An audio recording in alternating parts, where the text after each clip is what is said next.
इस मानव शरीर में पानी और वाणी, इन दोनों का काम एक जैसा है।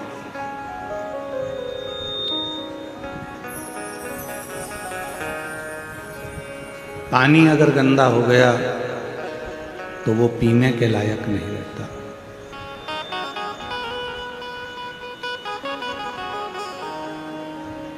फिर थोड़ा इंतजार करो। पानी गंदा हो गया तो उसको पी नहीं पाओगे, उसको फेंक दोगे, बेकार हो गया, गंदा हो गया, या थोड़ा इंतजार करो। पानी गंदा होने पर पीने के लायक नहीं रहता और वाणी गंदी होने पर बात करने के लायक नहीं रहती।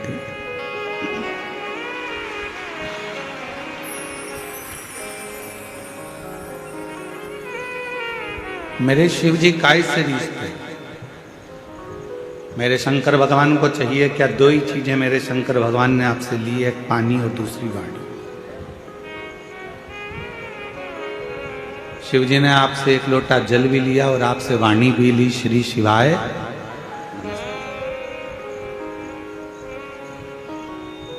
और किसी को रिझाना हो तो यही दो चीज जो शंकर भगवान को चाहिए वही सारी जगत को चाहिए। पूरी दुनिया को आपसे कुछ नहीं चाहिए। जो शंकर भगवान मृत्यु लोक के देव अधिदेव महादेव, जो पृथ्वी के देवता हैं, देव अधिदेव महादेव जो इस मृत्यु लोक के देव हैं, जो उन्होंने संसार के लोगों से लिया वही संसार के लोग भी आपसे लेना चाहते।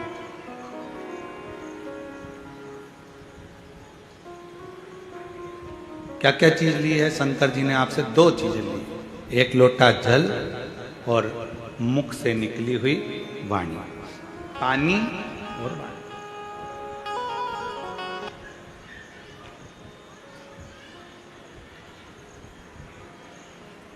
पानी भी शिव जी ने लिया है और वाणी भी शिव जी ने ली है।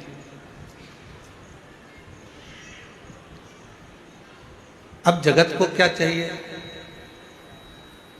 जगत के लोगों को क्या चाहिए? जो शंकर भगवान ने आपसे लिया, पानी भी शंकर भगवान ने लिया और वाणी भी, उसी तरह संसार के लोगों को भी आपसे कुछ नहीं चाहिए। संसार के लोगों को भी केवल दो चीज चाहिए, एक कोई अतिथि तुम्हारे दरवाजे पर आए या किसी के प्राण छूट रहे हों तो जरा सा पानी उसको पीने को मिल जाए।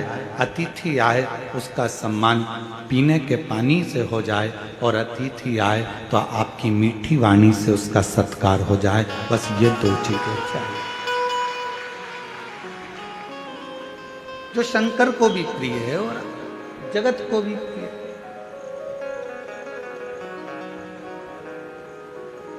मेरे ओघड़दानी को, मेरे शंभू को, मेरे त्रिकालदर्शी को, मेरे कैलाशी विनाशी शंकर को भी बस यही दो चीज चाहिए। एक श्रेष्ठ तुम्हारी पानी की जो एक लोटा जल लेकर जा रहे हो उसमें आपका भाव शुद्ध हो, निर्मलता का हो, हृदय का हो, भक्ति का हो। और आप जब किसी से मिल रहे हो, भगवान का भजन कर रहे हो, स्मरण कर रहे हो, कीर्तन कर रहे हो तो आपकी वाणी शुद्ध। वाणी ऐसी बोलिए जो मन का आपा हो। पर आज के जमाने में वाणी ऐसी बोलिए जो जम के झगड़ा हो, पर उससे मत बोलिए जो तुमसे तगड़ा हो। आज का जमाना उल्टा है कि वाणी तो बोलो पर ऐसी बोल रहे हैं लोग, आपस में झगड़ा हो रहा है, लड़ाइयाँ हो रही हैं, अपशब्द कहे जा रहे हैं, ताने दिए जा रहे हैं, गालियाँ दी जा रही है, आड़े टेढ़े वचन बोले जा रहे हैं।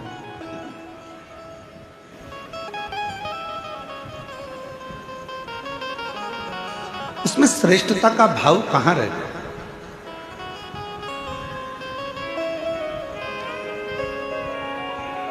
बोल मेरी जीवा हरि हरि 10-10 भोजन पान करे और राम नाम में मरी मरी।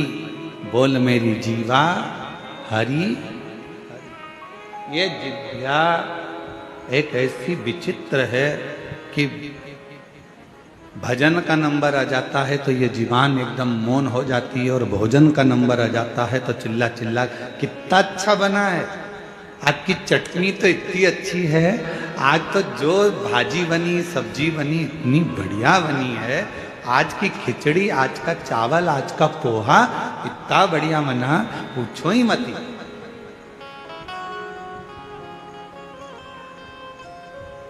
अब जितना तुम खाने में बोले हो ना, भोजन में बोले हो ना, उतना अगर भजन में बोलो तो थोड़ा थोड़ा। एक नजारा रात्रि को देखना निकुंभ में आके, आज नहीं देखो तो कल देखना। कल कथा का चतुर्थ दिवस है, परसों कथा विराम हो जाएगी। कल का कथा का समय तो यही रहेगा 1 बजे से 4 बजे तक। परसों का कथा का समय सुबह 8 बजे से 11 बजे तक हो जाएगा। कल जब कथा का चतुर्थ दिवस रहेगा, विराम दिवस के 1 दिन पहले का दिन कौन सा कहलाता है? जम के बोलो, शिवरात्रि।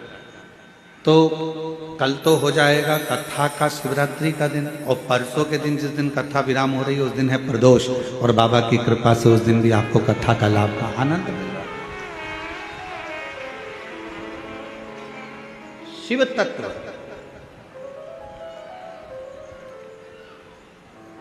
भजन में मन नहीं लगा, भजन में जिह्वा थोड़ा थोड़ा बोलती बोलती बोलती बोलती थक जाता,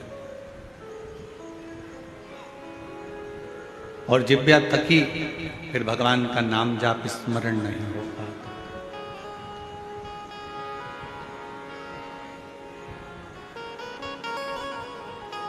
बड़ी मुश्किल से ये जिह्वा भगवान की अविरल भक्ति में रम पाती है। और एक बात और याद रखना, बहुत समझने वाला विषय है इस बात का। निकुंभ की मेरी जीजियों, छत्तीसगढ़ के मेरे जीजाओं, मेरी बेटियों, बेटाओं, मेरी माताओं, मेरे भाई, एक बात का स्मरण रखना, जितना जितना तुम भगवान की भक्ति में रमती चली जाओगी, लगती चले जाओगी, थोड़े दिन में भगवान मन में सोचते हैं कि ये बहुत ज़्यादा उपास कर रही है, बहुत ज़्यादा तप कर रही है, बहुत ज़्यादा मंदिर में पोछा लगा रही है, बहुत ज़्यादा झाड़ू लगा रही है, बहुत ज़्यादा मंदिर में रोज रोज आ रही है। तो भगवान क्या करते हैं, धीरे धीरे मन में से अपनी भक्ति को हटाने का प्रयास करते हैं, आपको दूर करेंगे।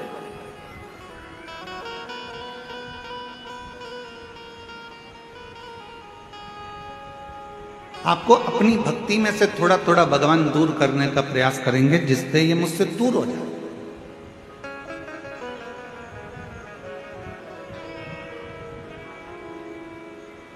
पहले भी कथा में काज फिर कह रहा है, बच्चा छोटा सा है, गोदी में है, माँ बच्चे को कब उतारती है?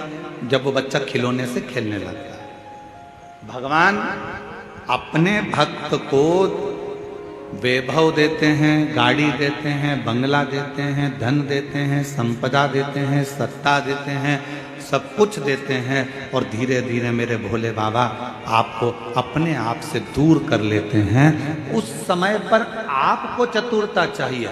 आप कितने भी व्यस्त रहो, आप कितने भी मस्त रहो, आप कितने भी काम में लगे रहो, पर मेरे शंकर भगवान का मंदिर मत छोड़ना, मेरे शिव का शिवालय मत छोड़ो,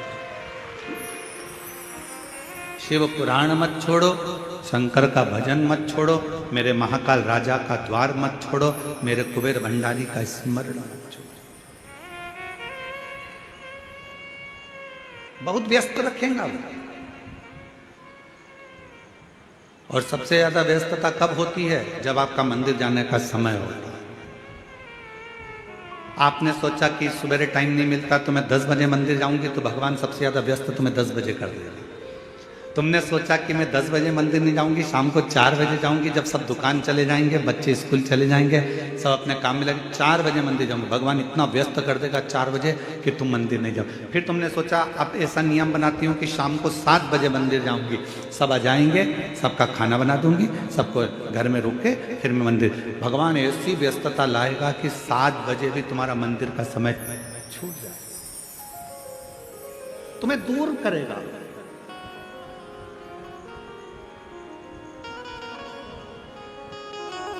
अब उस समय पर आपकी समझदारी चाहिए कि भगवान है मेरे शंभु, है मेरे त्रिकालदर्शी, है मेरे कैलाशी अविनाशी, है मेरे महाकाल राजा, है मेरे काशी विश्वनाथ। ऐसी कौन सी गलती हो रही है जो तुम मुझसे दूर कर रहे हो? भगवान कहेंगे ये गलती नहीं है, मेरे शंकर भगवान कहेंगे इसको गलती नहीं कहते। शिव जी कहेंगे तू इतनी मुझ में रम गई है, तू इतना मुझे मानने लगा है कि तेरे फैसले तू नहीं ले पा रहा, तेरे फैसले मुझे लेना पड़ रहे हैं, इसलिए अब तुझे थोड़ा दूर कर रहा हूं कि तू पूरा मुझ पर ही आश्रित है।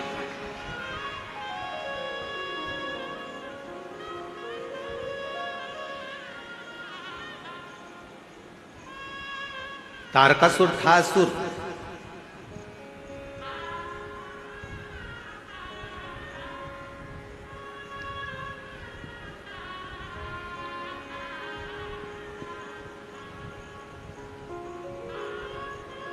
असुर था तारकासुर,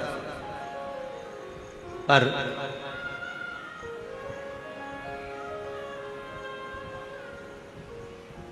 तारकासुर ने अपने बेटों को अपने पास में बुलाया, तारकाक्ष, विदुम्माली और कमलाक्ष की।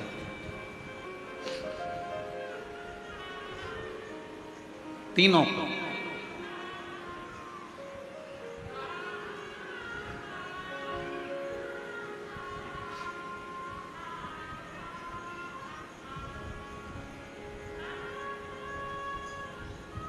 और तीनों को बुलाकर तारकासुर ने अपने तीनों बेटों से कहा कि 3 को कभी मत भूलना।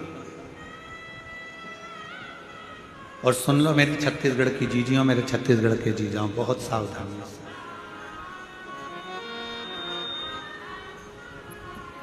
तारकासुर ने अपने तीनों बेटों को बुलाकर कहा कि 3 को कभी मत भूलना। पहले नंबर पर मुसीबत में डालने वाले को कभी मत भूलो, ये बार बार मुझे मुसीबत में डाल देता है। दूसरा, मुसीबत से निकालने वाले को कभी मत भूलो, जो तुम्हें दुख से, तकलीफ से, मुसीबत से निकाल देता है।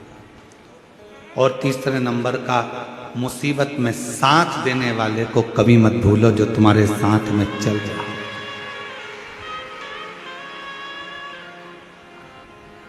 अब तारकासुर के तीनों बेटे तारकाक्ष, विदुम्माली, कमलाक्ष की तीनों के अंदर एक प्रश्न खड़ा हुआ। क्या कभी असुरों की चित्तवृत्ति में भी कोई अच्छा प्रश्न आता है? कहा अगर कुछ माता पिता के संस्कार अगर प्रबल हैं तो अच्छे प्रश्न क्यों नहीं आते? तारकासुर के तीनों बेटों के अंदर एक प्रश्न जागृत हुआ।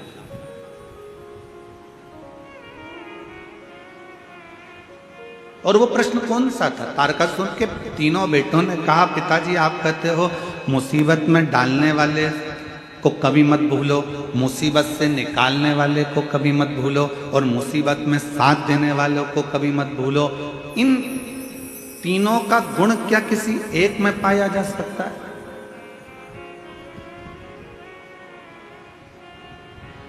क्यों नहीं? तारकासुर ने कहा एक देव ऋषि नारद ऐसे हैं जो संपूर्ण जगत के कल्याण के लिए कहीं ऐसा क्रम उत्पन्न कर देते हैं कि व्यक्ति को लगता है कि मैं मुसीबत में, और वही देव ऋषि नारद आकर उसको मुसीबत से निकाल भी देते हैं, और वही देव ऋषि नारद उसको मुसीबत में साथ भी देते रहते हैं, उसको मंजिल तक पहुंचाने का काम। कोई प्रसंग कहा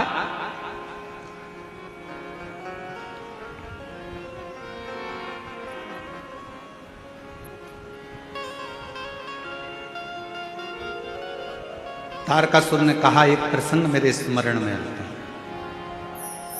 वो कौन सा प्रसंग है?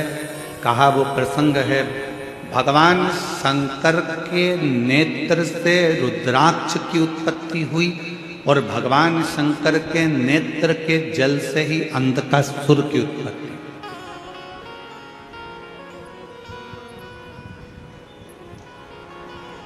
जो तपस्या कर कर नेत्र बंद कर कर रखे थे, तपस्या कर कर नेत्र बंद कर कर जो अश्रु गिरा था, उससे रुद्राक्ष का जन्म हुआ।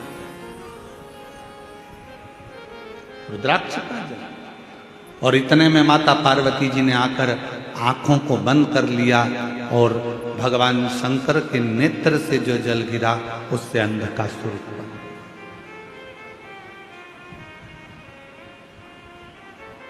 एक तपस्या का जल, एक साधना का जल, एक उपासना का जल, एक मेहनत का जल, एक परिश्रम का जल, एक संघर्ष का जल जो आपके और हमारे शरीर से निकलता है, वो साधारण नहीं होगा। आज पूरा विश्व 21 जून को योग दिवस मना रहा है। पूरा विश्व मना रहा है।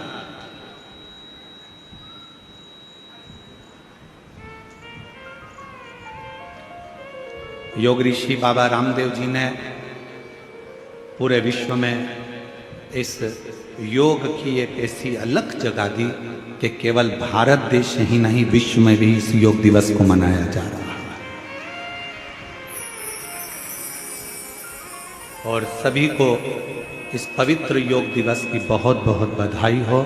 संपूर्ण देश और संपूर्ण विदेश, जहाँ जहाँ पर सनातन धर्म है, वहाँ के सारे सनातनी स्वस्थ रहें, योग करते रहें और अपने जीवन को अलमस्त होकर जिए। यही काम।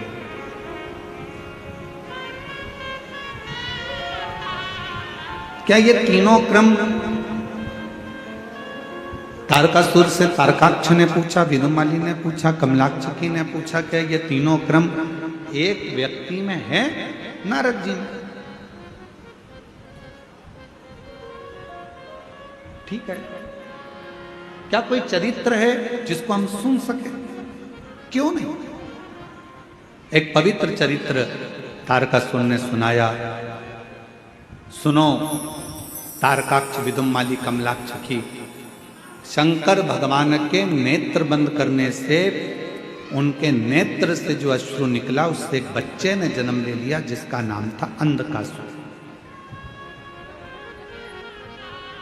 पार्वती जी ने उसको गोदी में ले लिया। अब बच्चा अगर जन्म लिया है, बच्चा अगर रो रहा है, तो बच्चे को पार्वती जी ने अपनी गोदी में लिया। गोदी में लिया तो शंकर भगवान से कहा कि ये मेरा पुत्र है। शंकर भगवान ने कहा ये तुम्हारा पुत्र नहीं है, प्रभु आपके द्वारा प्रकट हुआ है, तो मेरा तो पुत्र ही रहेगा।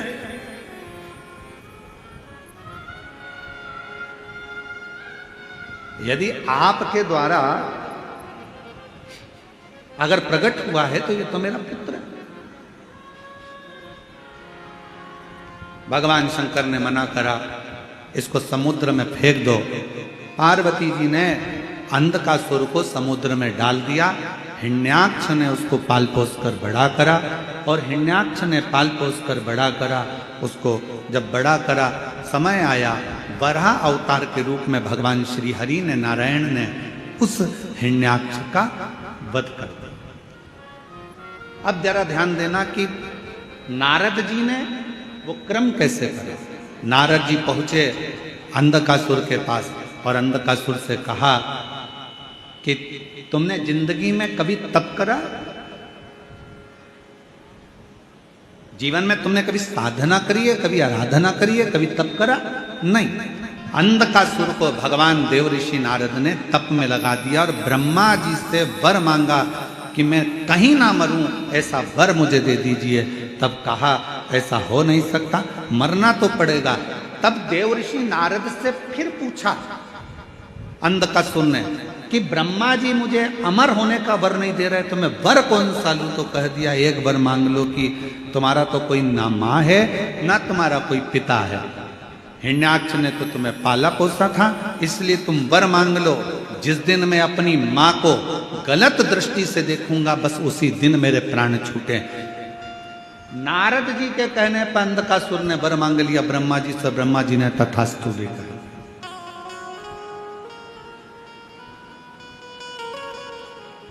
अब तथास्तु तो कह दिया,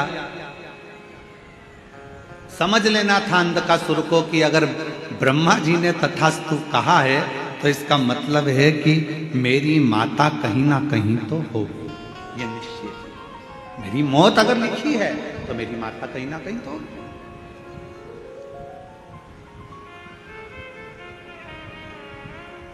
दे दिया भाई।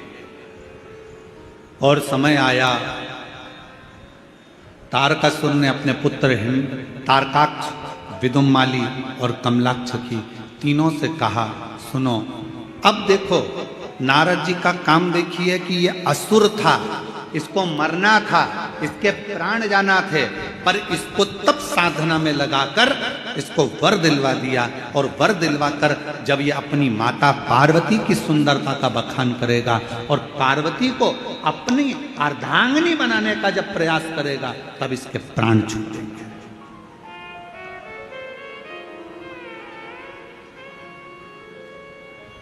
और समझाया देवऋषि नारद ने। ऐसा नहीं कि देवऋषि नारद समझाते नहीं है, नारद जी का काम है समझाना, ज्ञान देना।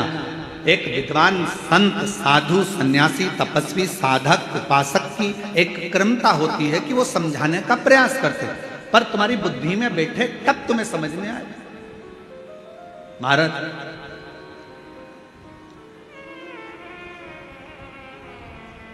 वो कहते हैं ना कि जब लड़के के लिए लड़की देखने जाते हैं तो फूफा जी जाते हैं, मामा जी जाते हैं, काका जी जाते हैं, बड़ा भैया जाता है, दामाद जाते हैं, सबको फोन लगाया जाता है, अरे दामाद जी तुम्हारे साले के लिए लड़की देखने जाना है। अच्छा। अरे मामा जी तुम्हारे भांजे के लिए लड़की देखने जाना है। फूफा जी तुम्हारे भतीजे के लिए लड़की देखने जाना है। चलो, अब सबको ले जाकर लड़की वालों के यहाँ बिठा दिया और लड़की वालों के यहाँ पर लड़की चाय की ट्रे लेकर आई। तो जितने भी देखने गए थे ये सब आपस में मन में विचार करने लगे कि हम हमारे साले के लिए लड़की देखने के लिए आए हैं, हम हमारी भांजे के लिए लड़की देखने आए हैं, हम हमारे भतीजे के लिए लड़की देखने आए हैं। सब के सब जितने लड़की देखने गए थे सब ने विचार करा, अपना ही निर्णय गड़बड़ हो गया था तो फिर भांजे का निर्णय कैसे ले पाएंगे।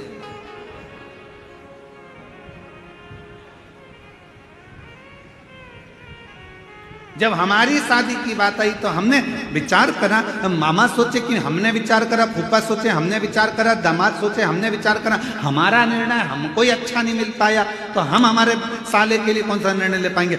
ये विचारणीय हो जाता है।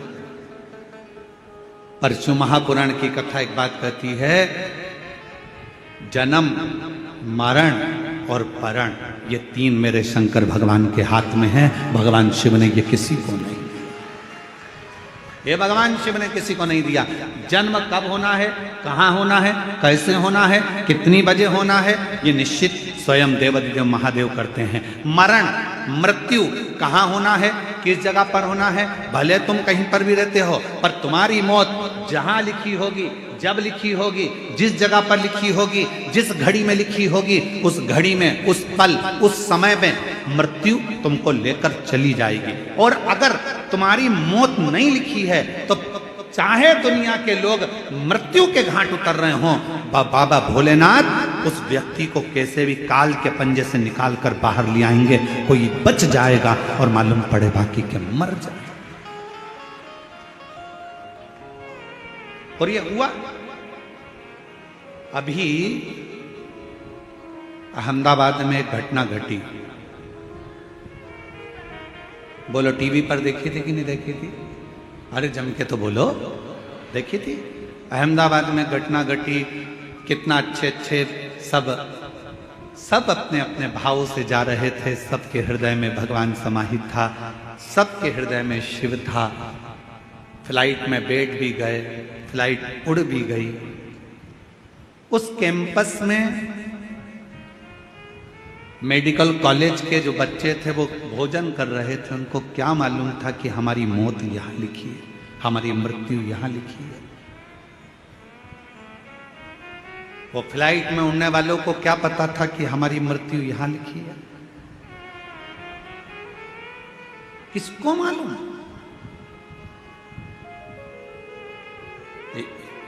किसी को नहीं मालूम कि मृत्यु कहां, कब, कैसे लिखी है। पूछा था मां पार्वती जी ने भगवान शंकर से, अमरनाथ की गुफा में बैठकर भगवान शंकर से पार्वती जी ने पूछा था, प्रभु मेरा एक प्रश्न का उत्तर दीजिए।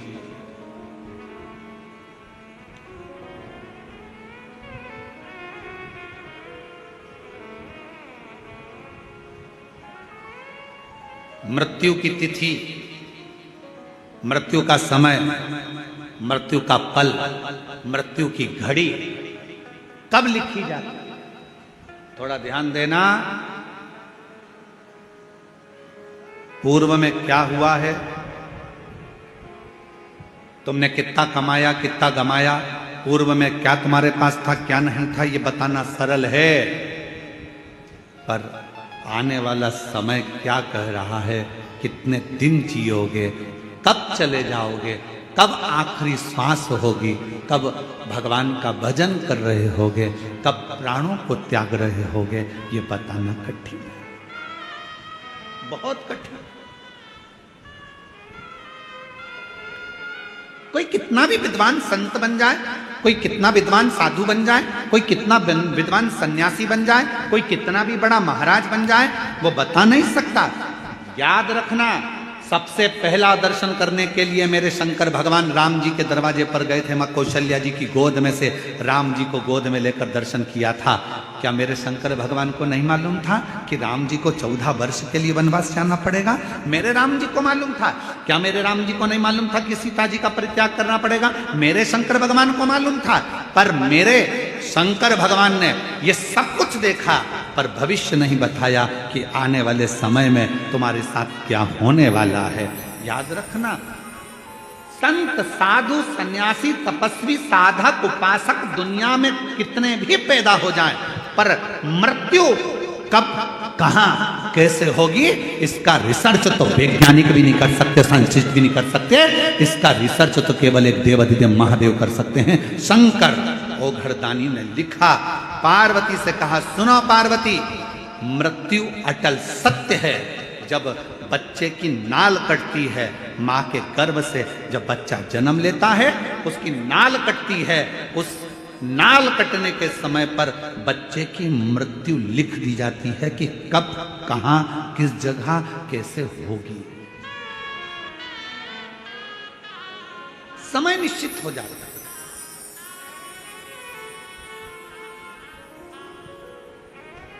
स्वामी विवेकानंद जी का प्रसंग याद कर लीजिए। स्वामी विवेकानंद जी ने रामकृष्ण परमहंस जी से पूछा था कि व्यक्ति को भगवान का नाम कब लेना चाहिए। रामकृष्ण परमहंस जी ने कहा था, मरने के 1 मिनट पहले। मरने के 1 मिनट पहले भगवान का नाम लेना चाहिए। तो रामकृष्ण परमहंस जी से स्वामी विवेकानंद जी ने पूछा कि मालूम कैसे पड़ेगा कि मरना कब है? तो रामकृष्ण परमहंस ने कहा, जब तुम्हें मालूम ही नहीं है कि मरना कब है, तो हर पल, हर मिनट, हर क्षण भगवान का नाम लेते रहो। कौन सा क्षण आखिरी होगा, किसको मालूम है? कौन सा क्षण?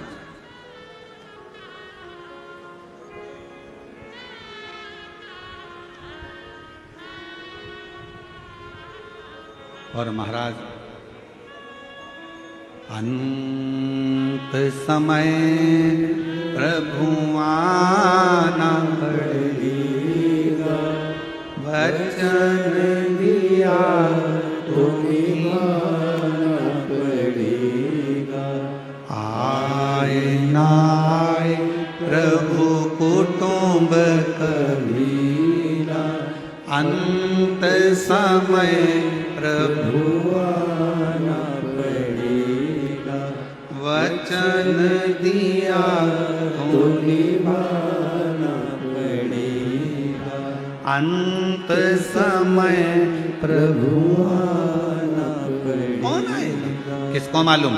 कब, कौन सा पल, कौन सी घड़ी, कौन सा क्षण, कब किसका का आखिरी है, इसलिए शिव पुराण कहती है। कई माताएं सोचती है हम परसों के दिन कथा में जाएंगे, अब चौथे दिन संडे पड़ेगा ना जब हम कथा में जाएंगे, और उससे पहले निपट गई तो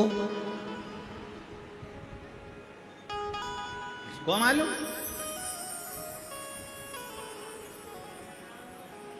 अरे अभी सावन में अपने यहाँ कथा होगी ना, तब हम सुन लेंगे। हमने सोचा है सावन के महीने में हमारे पास में ही कथा होगी, तब हम सुनेंगे। और सावन से पहले निपट गई तो क्या बात।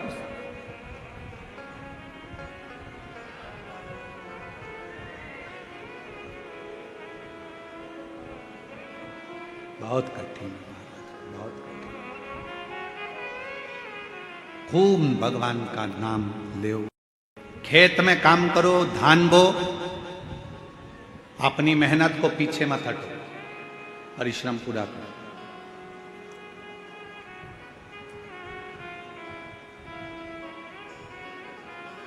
अभी छत्तीसगढ़ में एक चीज हमको देखने को मिल रही है, इसलिए हम कहने में पीछे नहीं हटते, भले किसी को बुरा लगे चाहे भला।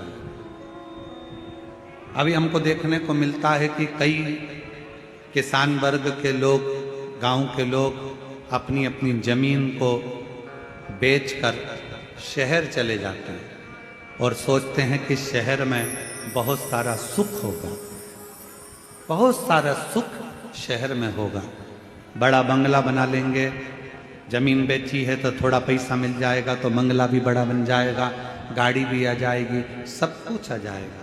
पर मेरा करबद्ध हाथ जोड़कर निवेदन है इस व्यासपीठ से कि जो छोटे छोटे किसान है, जो जंगल गांव में रहते हैं, जिनके पास जमीन है और जो धान की फसल लगाते हैं या अन्य फसल लगाते हैं, उनसे कहूँगा अपनी जमीन बेचकर कभी शहर में मत जाओ। जो गांव में सुख है वो शहर में नहीं मिल सकता।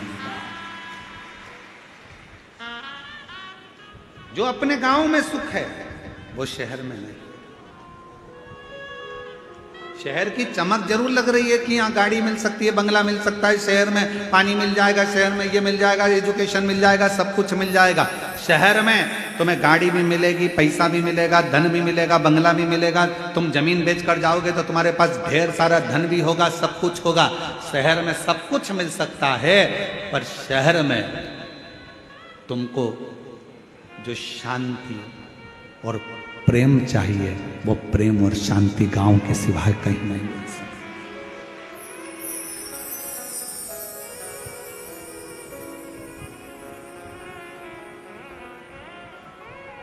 कितना अंतर है शहर और गांव में।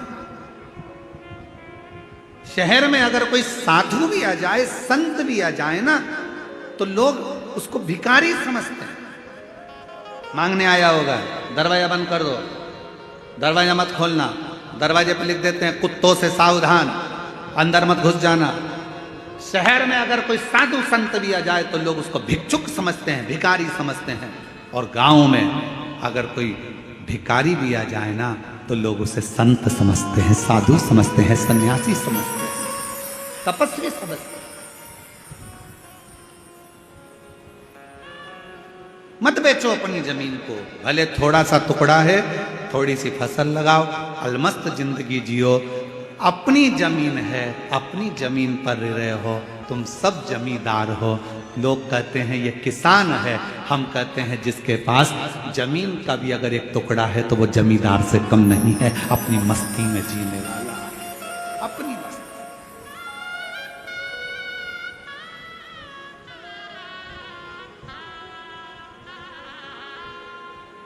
थोड़ा अलमस्त रहो। अपने जीवन को जितना प्रसन्नता में जीने का एक लक्ष्य बना सकते हो, वो छोटे से गांव में ही बना सकते हो।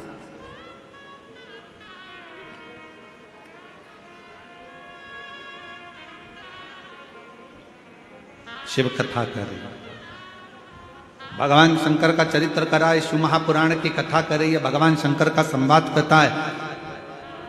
भीतर की जो प्रसन्नता है, देवऋषि नारद ने अंधकासुर को भगवान की भक्ति में लगा दिया। अब वो विचार करता है कि वर मिल गया, वर मिलने के बाद उसने विचार करा कि मुझे शादी करना है, कोई अच्छी लड़की मिल जाए। जो लड़की थी कहाँ, शिव जी उसको ब्याह कर ले गए। माता पार्वती जी की सुंदरता की ओर उसका मन डोल गया, मन उसका विचलित हो गया पार्वती जी की ओर, और आखिरी में पार्वती जी को लेने गया। उसको नहीं मालूम था कि ये मेरी माँ है, इसने जब मेरा जन्म हुआ तो गोदी में मुझे ले लिया था, और मुझे गोदी में लेकर ये निश्चित हो गया था कि ये मेरी माता हो। जब बच्चे की नाल कटती है उस समय पर निश्चित हो जाता है कि इसकी मृत्यु कब हो, कहां मरेगा, किस जगह मरेगा, किस जगह प्राण छूटेंगे, जल में, थल में, वायु में, विमान में आदि, कहां, गाड़ी में, घर में, जहां उसके प्राण छूटने का होता है वहां का लिख दिया जाता है। अपने जिले में, अपने क्षेत्र में, अपने प्रदेश में, दूसरे प्रदेश में, दूसरी जगह में, कहां लिखा वहां जाता है। वहां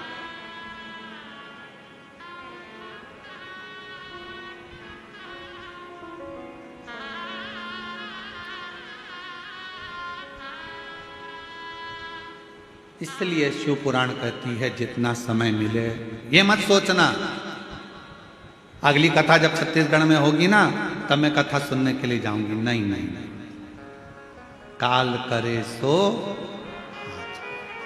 आज करे सो पल में प्रलय हो जाएगा, शिव पुराण सुनेगा।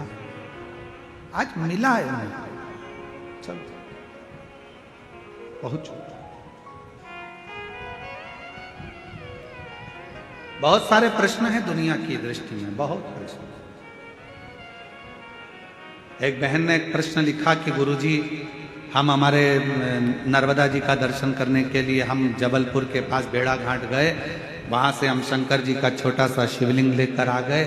हम उसकी प्राण प्रतिष्ठा करे बिगर हम उसका पूजन कर रहे हैं, हमारे पास में प्रतिष्ठा का पैसा नहीं है, हम उसकी आराधना कर रहे हैं, क्या हमें पुण्य मिलेगा? क्यों नहीं मिलेगा? लिंग पुराण में, शिव महापुराण में, नर्मदा पुराण में, स्कंद पुराण में सब में तो वर्णन किया कि मां नर्मदा जी के जल से अगर कोई कंकर भी निकलता है तो वो शंकर है। उस शंकर की प्रतिष्ठा की जरूरत नहीं होती, वो अपने आप में प्रतिष्ठित होता है। आप उसकी आराधना करिए, कौन मना कर रहा है? आप उसके जल चढ़ाओ, पूजन करो, आराधना करो।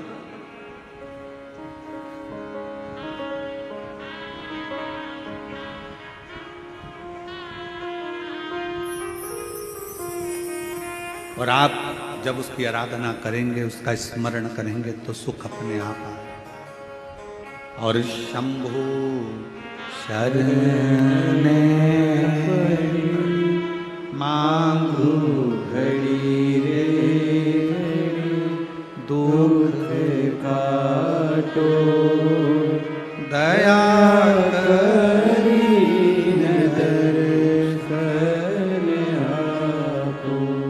सारे प्रश्न है। गुरुजी हम क्या भगवान का नाम ले सकते हैं? हम रजस्वला धर्म में हैं, क्या भगवान को पुकार सकते हैं?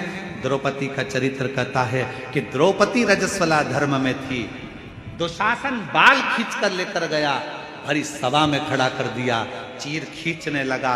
आखिरी में द्रौपदी ने अपने गुरु जी से पूछा, गुरु द्रोणाचार्य से कहा, गुरुदेव कोई नहीं बचा रहा, मेरे पति नहीं बचा रहे, मेरे काका ससुर, काकी सास बैठी, अंधकार यहाँ पर धतराष्ट्र गांधारी बैठे, वो नहीं बचा रहे, कोई बचाने को तैयार नहीं है, भीष्म पितामह नहीं बचा रहे। गुरुदेव आप बताओ मैं क्या करूं? तब गुरु जी ने कहा, एक काम कर, वो द्वारका नाथ को पुकारना प्रारंभ कर दे।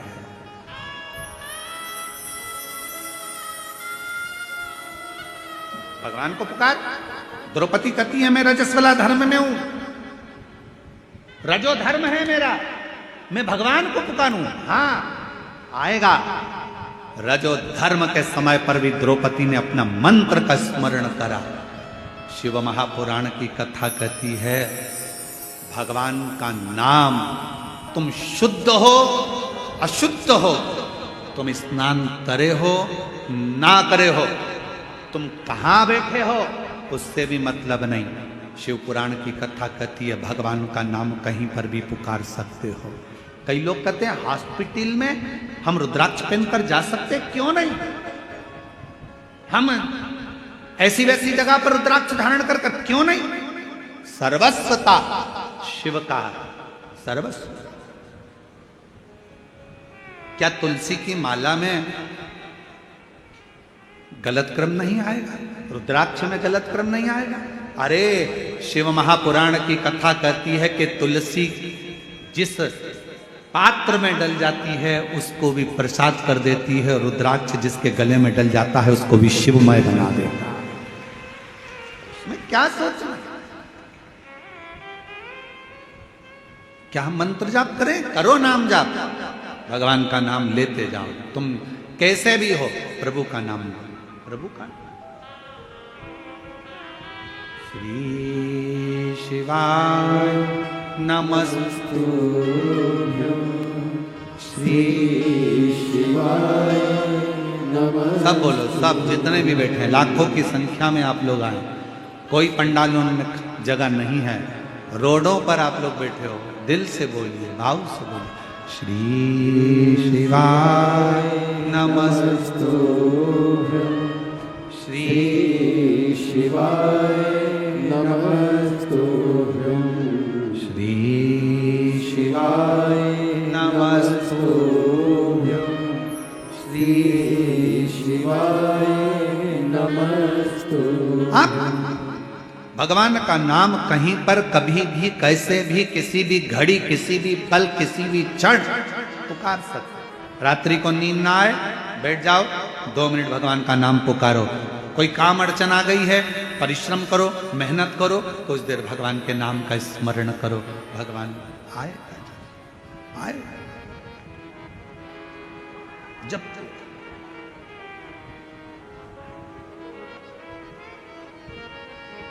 तब कहाँ कैसे प्राण जाएंगे कोई भरोसा नहीं। अंधकासुर ने सोचा कि मेरे प्राण जाएंगे ही नहीं, मेरी तो कोई माँ है ही नहीं, मेरी माता ही नहीं है तो प्राण जाने का काम ही क्या। पर उसको क्या मालूम था कि मृत्यु निश्चित है। संसार सागर में अगर आप आए हैं तो मौत तो निश्चित रहेगी, जाना तो पड़ेगा। प्राण छूटे, इसलिए निवेदन है उसको पुकारना। अंत समय प्रभु सब बोलो, सब पड़ेगा, वचन दिया तो निभाना पड़ेगा। आए ना आए प्रभु कुटुंब कभी ना, अंत समय प्रभु आना पड़ेगा। वचन दिया तो निभाना पड़ेगा। अंत समय प्रभु आना पड़ेगा। पुकारते रहो, वो आएगा जरूर। उसको जपते रहो, वो सुनेगा जरूर, आएगा। उसको पुकार, सुन, शिव कथा कर। आखिरी में अंधकासुर ने पार्वती माता पर गलत दृष्टि दे दी और उसके प्राण चले गए।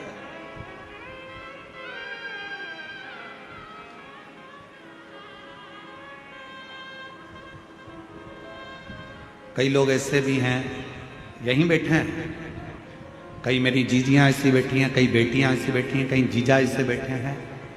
उनके मन में हमेशा एक बात आ जाती है, ए गुरुजी, हमने भगवान को ऐसे ऐसे कर लिया, गलती हो गई। अब जैसे कल कथा सुनी तो कहा कि गुरुजी आपने बताया कि जिस दिन व्रत होता है उस दिन बेलपत्र नहीं तोड़ना चाहिए, और हमने पुराने समय में हमने पशुपति व्रत करे, हमने तो उसी दिन बेलपत्र तोड़ लिया, तो हमने गलती कर दी। आपको मालूम नहीं था, आपके स्मरण में नहीं था, आपको याद नहीं था। और जब तक मालूम नहीं रहता, स्मरण में नहीं रहता, याद नहीं रहता तो सोच लेना चाहिए कि हमारा शंकर हमें माफ करता चले जा रहा है, हमारा शिव हमें माफ, हमारा शंकर माफ कर रहा है, ये निश्चित है, हमें स्मरण में नहीं था। अब बार बार पीछे का सोचो, बार बार पीछे का स्मरण करो तो आगे बढ़ पाओगे क्या? अरे बोलो तो जम के, बढ़ पाओगे नहीं। अरे ऐसा हो गया, अरे वैसा हो गया, अरे ये हो गया, अरे वो हो गया, बार बार पीछे का याद कर। हिरण और शेर में क्या अंतर है? हिरण 90 किलोमीटर पर घंटे की स्पीड से भागता है। कौन? अरे बोलो तो, हिरण। हिरण 90 किलोमीटर पर घंटे की स्पीड से भागता है और शेर 60 किलोमीटर पर घंटे की स्पीड से भागता है। दोनों में तेज कौन दौड़ता है? अरे बोलो, जम के बोलो। हिरण। वो 90 किलोमीटर पर घंटे की स्पीड से हिरण भागता है और शेर 60 किलोमीटर पर घंटे की स्पीड से भागता है। फिर भी हिरण का शिकार शेर कर लेता है। हिरण का शिकार शेर कर लेता है। क्यों? कैसे? किस लिए? ऐसा क्या हुआ कि हिरण 90 की स्पीड से भाग रहा है, शेर 60 की स्पीड से भाग रहा है और उसका शिकार कर लिया जाता है? कैसे? तो शिव महापुराण की कथा का एक संवाद याद रखना। हिरण 90 की स्पीड से भाग रहा है पर हिरण पीछे पलट पलट कर रुकता, पलट कर देखता, फिर भागता, फिर पलट कर देखता, फिर भागता। हिरण अपना आधे से ज्यादा समय पीछे देखने में लगा देता है, इसलिए 60 की स्पीड में दौड़ने वाला भी शेर 90 की स्पीड वाले का शिकार कर लेता है।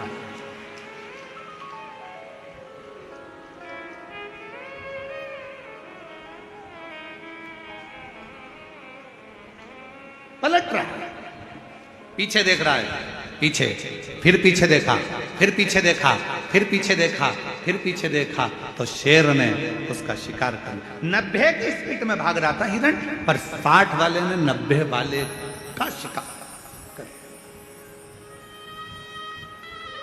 पीछे पलटने के चक्कर। और आपसे निवेदन है मेरी छत्तीसगढ़ की जीजियों, मेरे छत्तीसगढ़ के जीजाओं, मेरी बेटियों बेटाओं, आपसे निवेदन है। कई बेटियां कहती हैं मैंने पहले एग्जाम दिया, 4 बार एग्जाम दिया, 5 बार एग्जाम दिया, मैं क्लियर नहीं कर पा रही हूँ, मैं सीए बनूंगी कि नहीं बनूंगी, डॉक्टर बनूंगी कि नहीं बनूंगी, मैं ये वाला एग्जाम पास करूंगी कि नहीं करूंगी, मैं ये कर पाऊंगी कि नहीं कर पाऊंगी, मैं इंजीनियर बन पाऊंगी कि नहीं बन पाऊंगी, मैं कलेक्टर बनूंगी कि नहीं, मैं एसपी बनूंगी कि नहीं बनूंगी। ये पीछे तुमने कितने भी एग्जाम दिए उसको मत देखो, तुम्हारी स्पीड 90 की होना चाहिए। अच्छा पढ़ो, मेहनत करो, संघर्ष करो और दौड़ते रहो, आगे बढ़ते रहो, फिर तुम्हारा शिकार कभी नहीं होगा। तुम एक दिन अपने सिंहासन पर बैठकर ही रहोगे। एक पत्र है, अच्छा है, शंभू शंभू।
खुशबू राहुल जैन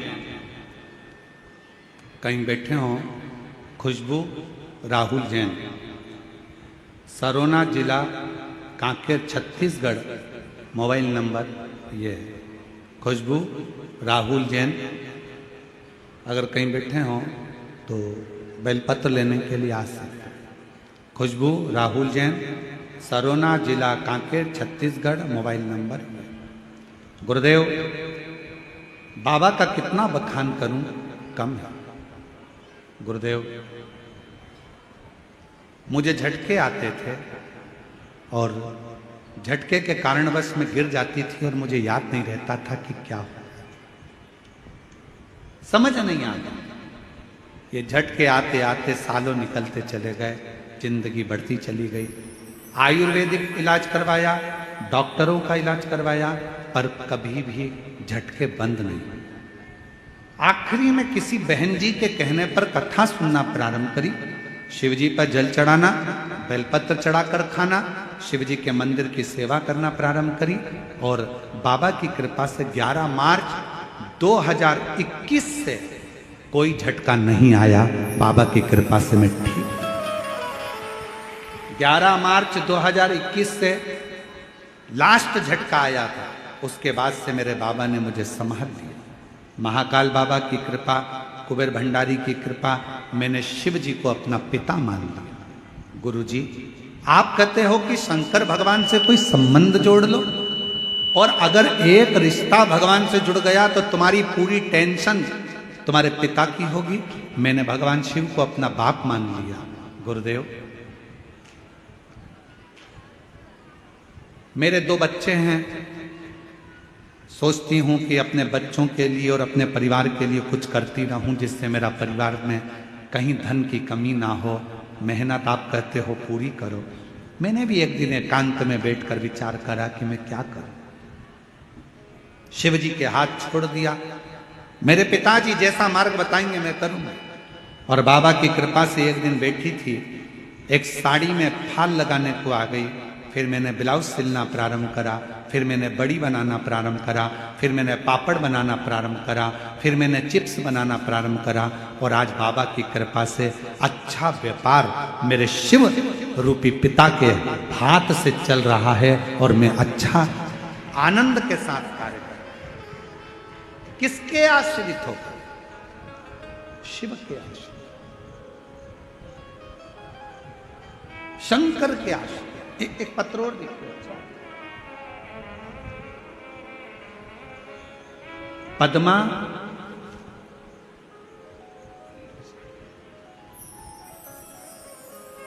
जरा पढ़ के बताओ क्या लिखा है। पद्मा सहारा कि साहला? पद्मा सहाला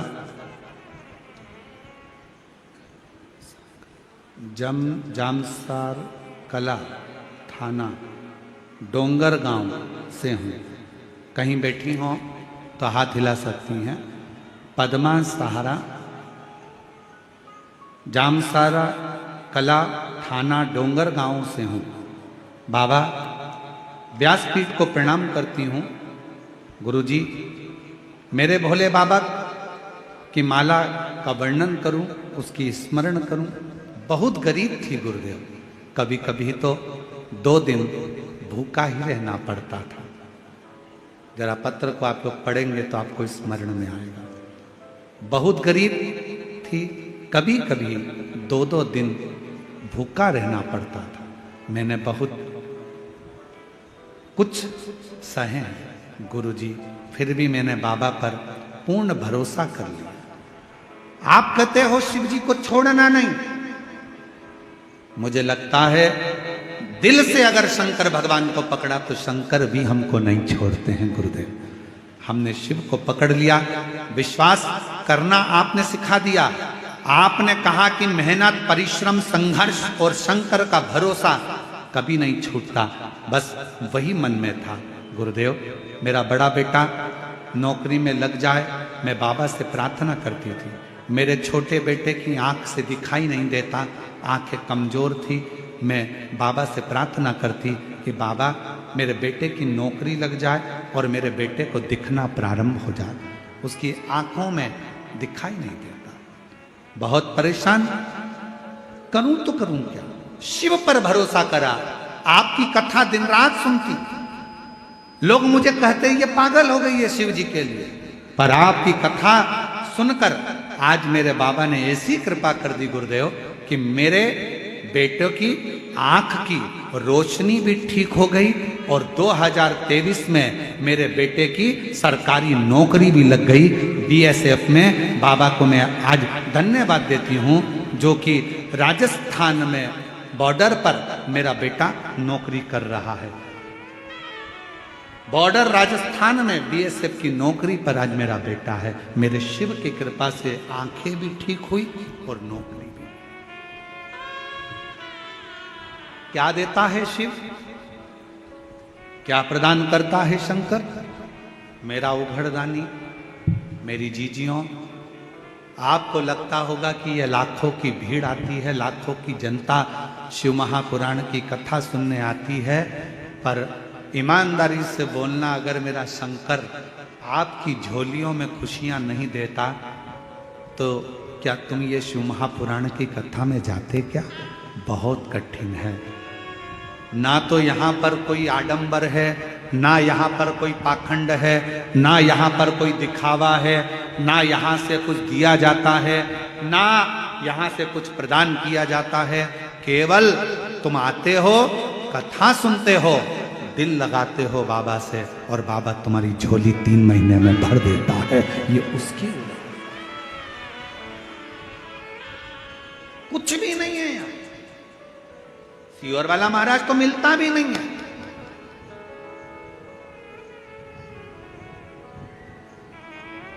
हम आपसे मिलते भी नहीं है और नहीं मिलने का कारण केवल एक है कि भगवान को भगवान रहने दो, इंसान को भगवान मत बनाओ, इसलिए नहीं मिलते आपसे। कई लोगों के मन में आ जाएगा सीहोर वाले महाराज जी से मिल लें हम, भगवान ऐसा कृपा कर दे, महाराज जी हाथ रख दे, महाराज जी ऐसा। ना ना ना ना, आप भगवान को भगवान रहने दो, इंसान को भगवान मत बनाओ। आज के जमाने में ढेर सारे भगवान बन के बैठे हुए हैं, ढेर सारे। कोई क्या हमारे पास आओ हम तुम्हारा कल्याण कर देंगे, कोई क्या हमारे पास आओ हम तुम्हारा कल्याण कर देंगे। कोई नहीं कर सकता किसी का कल्याण। दुनिया में केवल एक शंकर ही ऐसे हैं जो जगत का कल्याण कर सकते हैं, बाकी का कोई नहीं मिलते हम। और इस बात के पीछे बहुत विवाद भी होता है। कई लोग कहते हैं महाराज जी तो चाय पीने जाते होंगे तो इतने लाख ले लेते होंगे, कई लोग कहते हैं महाराज जी तो ऐसे जाते होंगे किसी के घर तो करोड़ों रुपए ले लेते होंगे। ना ना ना ना, हम चाय तो हमारी जिंदगी में आज तक मुंह पे रखी नहीं, क्योंकि हमारे घर में जब हमारी परिस्थिति ऐसी थी तो हमारे यहाँ चाय बनाने के लिए दूध का भी पैसा नहीं था। तो हमें स्मरण में है हमारी माँ थोड़ा सा कहीं से अगर गुड़ मिल जाता था तो पानी में घोलकर उसको दे देती थी, होठ पर लगा लेते थे तो लगता था कि चाय ऐसी होती होगी। उस परिस्थिति से निकले हैं तो आज तक चाय मुंह पे रखी नहीं, उस परिस्थिति का स्मरण। क्यों नहीं, आप और हम भी भगवान के एकांत में बैठकर शिव नाम का भजन करें, स्मरण करें, चाकरी करें, मंत्र जाप करें और आप भी शिव से लगन लगाओ, उसकी ओर जाओ जिसकी जरूरत है। सीहोर में भी आओ।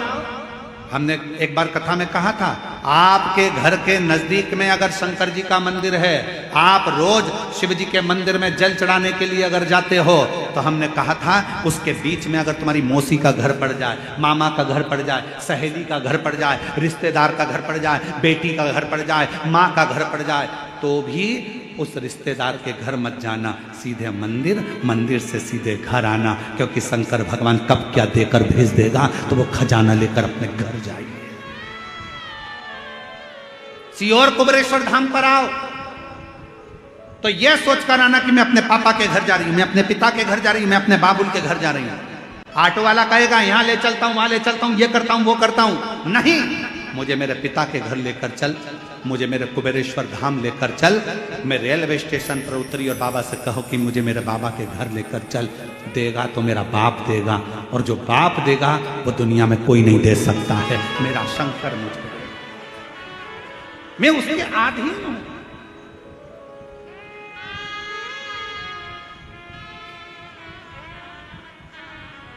रिश्ता तेरा मेरा सबसे प्यारा, रिश्ता तेरा मेरा सबसे प्यारा। तू मेरा बाबा, मैं हूँ तेरा लाला, मैं हूँ तेरा लाला।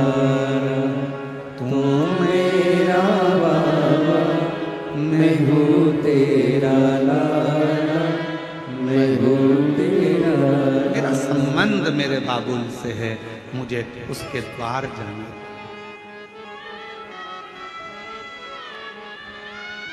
एक हमारे शैलेंद्र भाई बहुत अच्छा एक देवी का स्मरण भजन गाते हैं। वो स्मरण में आता है कि अब ना रोको ना रोको, माँ के द्वार जाने दो। अब ना रोको ना रोको, माँ के द्वार जाने दो। माँ के द्वार जाने दो, माँ के द्वार जाने दो। अब न रोको न रोको, माँ के द्वार जाने दो। अब न रोको न रोको, माँ के द्वार जाने दो। एक बार जाने दो मुझे, एक बार जाने दो। एक बार जाने दो मुझे, एक बार जाने दो। ना रोको ना रोको, माँ के द्वार जाने दो। अब ना रोको ना रोको, माँ के द्वार जाने दो। रोते नहीं, आंसू बचे, रोना नहीं। अच्छा खुश हो, आपके बाबा ने हाथ पकड़ लिया, आप क्या सोच रहे हैं?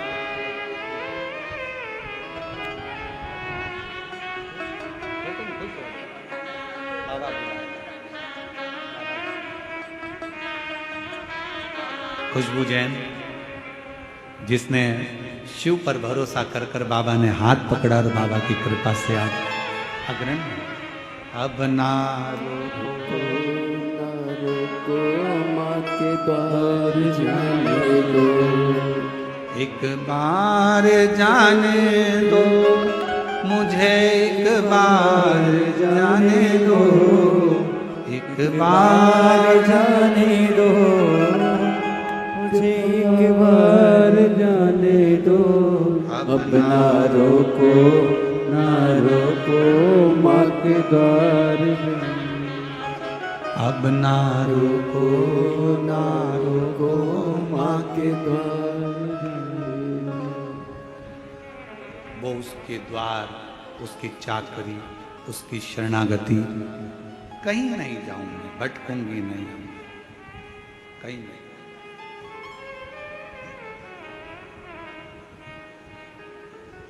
उससे कहूं दिल की बात, भटकूं ना।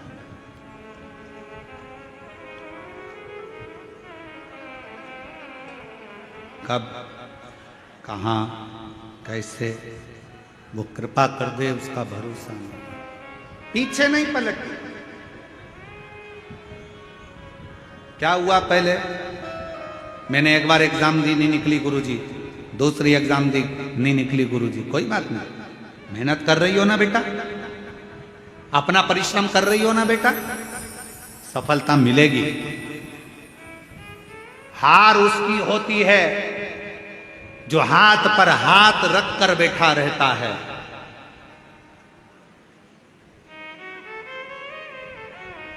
हार उसकी होती है जो हाथ पर हाथ रख कर बैठा रहता है। मेहनत करने वाला तो एक दिन विजय प्राप्त कर ही रहता है।